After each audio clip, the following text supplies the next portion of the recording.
ABN live. पूरा प्रयास है वो इसी मेरे सोच पर आधारित है कि अगर इन चार विचारधारा के मानने वाले हिंदुओं के साथ 20% मुसलमानों का सामाजिक राजनीतिक गठजोड़ बना लिया जाए तो आप हो जाइएगा 60 और भाजपा हो जाएगी 40 और तब विचारधारा के आधार पर आप इनसे मुकाबला कर सकते हैं।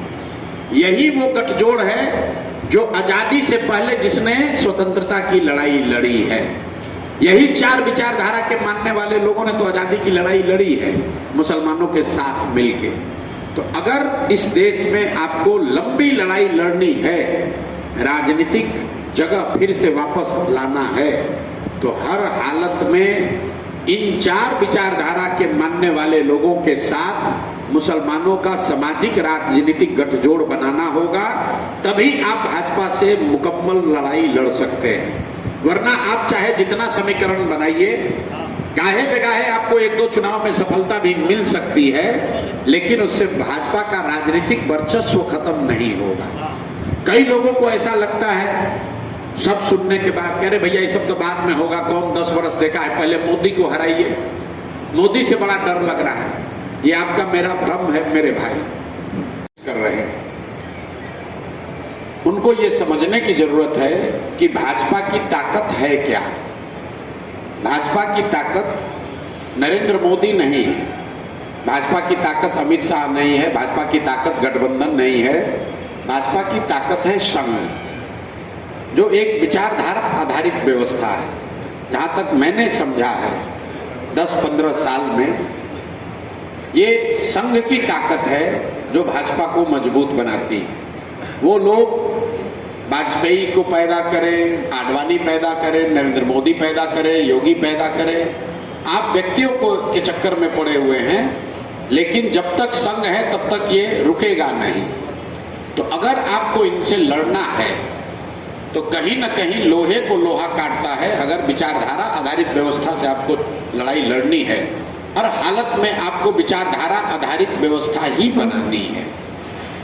हम लोग जो हैं वर्ग में ये सोच है मुसलमानों में भी कि कोई गठबंधन हो जाए, किसी तरह मोदी को हरा दिया जाए, किसी तरह एक चुनाव जीत लिया जाए, उसका कोई लाभ नहीं, उसका कोई लाभ नहीं।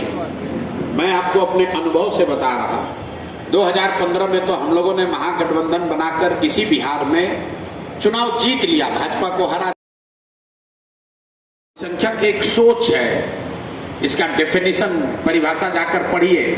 अल्पसंख्यक वो सोच है जिसमें समाज का एक वर्ग जो अपने आप को सामाजिक आर्थिक संख्या के आधार पर कमजोर पाता है, वो ये स्वीकार करता है कि बहुसंख्यक समाज के मैं पीछे चलूंगा और मेरे सुरक्षा मेरे तरक्की की जिम्मेवारी बहुसंख्यक समाज की होगी।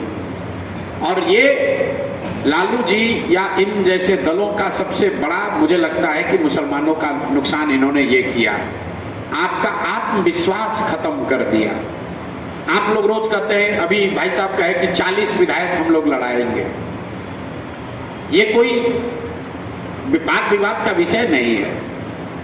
मुसलमानों को आबादी के हिसाब से बिहार में 40 विधायक होना चाहिए, है 19, लेकिन मैं कहता हूं ये कोई विवाद का विषय ही नहीं है।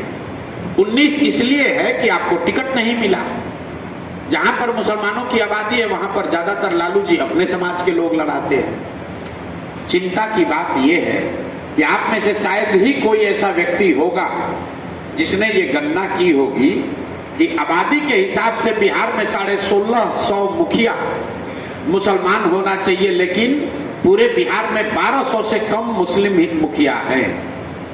आबादी के हिसाब से 27,500 वार्ड सदस्य मुसलमान होना चाहिए, लेकिन 11,000 से कम वार्ड सदस्य ही मुसलमान हैं। अब आप हमको बताइए कि आपको मुखिया बनने से किसने रोका है? वार्ड सदस्य आप लोग क्यों नहीं बने? उसके लिए तो टिकट नहीं चाहिए था मेरे भाई, वो उसको आपके अपनी सोच ने रोका है। जिस सोच में ये शामिल धीरे धीरे हो गया है कि भाई राजनीति हमारे लिए नहीं है, कोई जीते कोई हारे, हम लोग तो अपना दुकानदौरी करके अपना जान बचाकर अलग रहे, और राजनीति दूसरे के लिए है। और यही आपके परेशानी का कारण है।